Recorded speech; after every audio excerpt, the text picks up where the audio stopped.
ज़रूरी नहीं कि आप हर बार हर चीज़ में आगे बढ़ने के लिए इम्प्रूवमेंट लाएं। कई बार कम गलतियां करके भी आगे बढ़ा जा सकता है। इस बात को समझने के लिए हम जापान चलते हैं।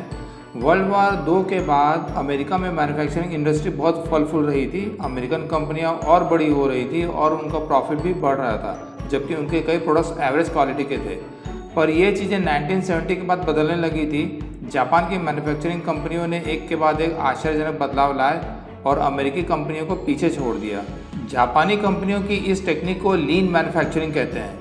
लीन मैन्युफैक्चरिंग एक ऐसी प्रक्रिया है जिसके अंदर सभी प्रोसेस को हटा दिया जाता है, जिसका मैन्युफैक्चरिंग में कोई भी वैल्यू ऐड नहीं होता है। जैसे उनके वर्क प्लेस को फिर से डिज़ाइन किया गया, जिससे वर्कर को कोई भी सामान या टूल के लिए टाइम वेस्ट ना करना पड़े। इसका नतीजा ये हुआ कि उनकी फैक्ट्री अमेरिकन फैक्ट्री से और एफिशिएंट हो गई और क्वालिटी प्रोडक्ट बनाने लग गई। 1974 में टीवी बनाने में जापानी वर्कर के मुकाबले अमेरिकन वर्कर को 3 गुना ज़्यादा टाइम लग रहा था और अमेरिकन टीवी में डिफेक्ट भी जापानी टीवी के मुकाबले 5 गुना ज़्यादा थे। तो सबसे इम्पॉर्टेंट जो सीखने वाली बात है वो ये कि क्या हमें और बेहतर बनने में फोकस करना चाहिए या फिर किसी काम में कम से कम गलतियाँ करने में। जापानी कंपनियों ने अपने यहाँ बहुत ज़्यादा इंटेलिजेंट वर्कर्स को नहीं रखा था और ना ही बहुत बेहतर मटेरियल्स का उपयोग टीवी बनाने में कर रहे थे। उनका ध्यान सिर्फ इस पर था कि सेम प्रोडक्ट बनाना है, लेकिन कम गलतियाँ करके, ज़्यादा एफिशिएंसी के साथ। उन्होंने कोई नया प्रोडक्ट नहीं बनाया, सिर्फ अपने प्रोसेस में गलतियों को कम किया, वेस्टेज को कम किया और इस तरह से इम्प्रूवमेंट ले आए। ये बहुत ही इम्पॉर्टेंट बात है। इसे हम अपने प्रोसेस में आदतों में अप्लाई करके देख सकते हैं। हम किसी काम में अपना सारा ध्यान लगाते हैं, पर उसमें और इम्प्रूवमेंट लाने की एक लिमिट हो सकती है, लेकिन उसके प्रोसेस में हम जो कुछ गलतियां करते हैं उसको सुधारना थोड़ा आसान है और यही इम्प्रूवमेंट है।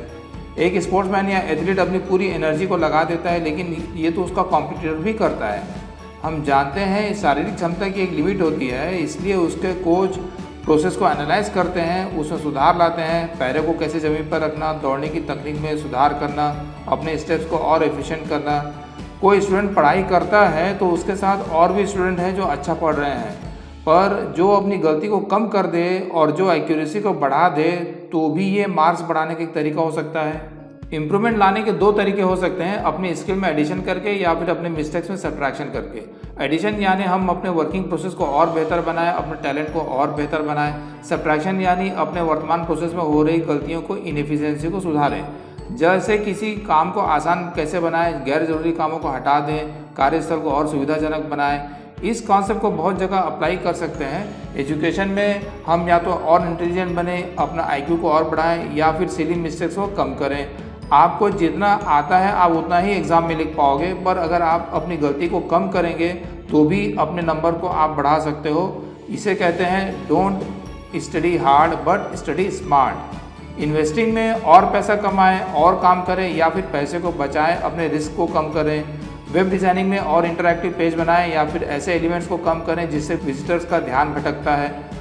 स्पोर्ट्स में अपनी ताकत को बढ़ाएं, मेहनत करें, अपने लेवल को ऊंचा करें या फिर गलत स्टेप्स को सुधार करके एफिशिएंसी बढ़ाएं।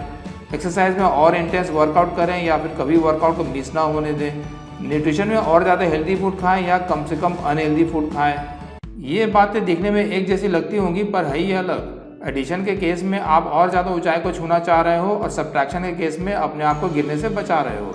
दुनिया के लगभग सभी मैनेजर और अच्छा काम करना चाहते हैं, पर थोड़ी ही मैनेजर ऐसे हैं जो कम से कम खराब काम करना चाहते हो।